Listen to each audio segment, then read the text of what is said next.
And Carlos Castro had mentioned in an interview with him, what was your worst job? And he said, cleaning toilets in a restaurant in Adams Morgan. Actually, I could relate to that. I started work when I was 12 years old. I sold newspapers on street corners, in mess halls. I worked in a sand plant. I worked in 2 different grocery stores. But I think probably the worst job I had was as a cleanup boy in a movie theater. I know exactly what Carlos was doing.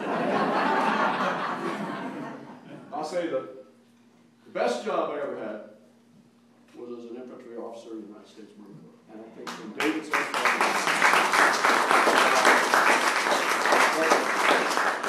what binds us, what binds people who want to step forward and serve after they've had that experience, John Jenkins knows it, David knows it, I know it, Senator Colgan knows it, and Toddy knows it.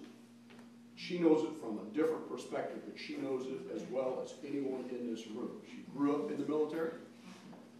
She was married to Lou Puller, who was a friend of mine, which is how I first got to know Toddy 32 years ago. She has that fire in her about taking care of people who serve and honoring military service. And it's something that it's a given. You look at the recognition that she has received for her work for veterans, on behalf of veterans, in addition to the other things that she has done that drove her to a life of public service.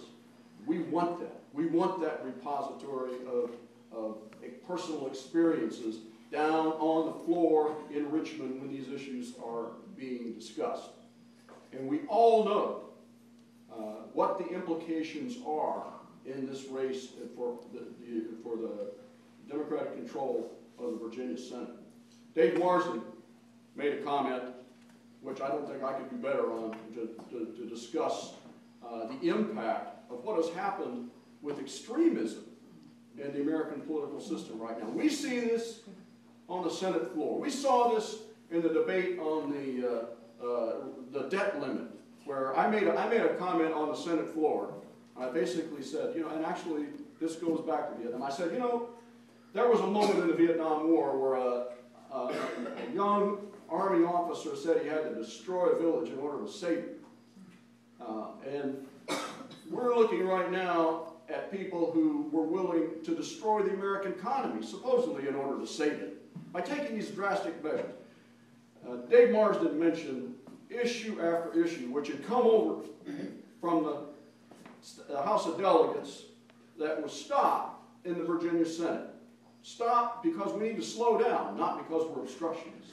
Those are the stakes. Dave Marsden's comment was, it's like a bunch of kids taking a joyride not knowing whether they're going to go over a cliff or not. This is the place in the Senate, whether it is in the Virginia Commonwealth Senate or the United States Senate. It's a place where people say, slow down, let's think about where we're going, let's make sure we've got measured leadership. Toddy has been doing this for a long time. That's what we need. We need wisdom. We need leadership. We need Toddy.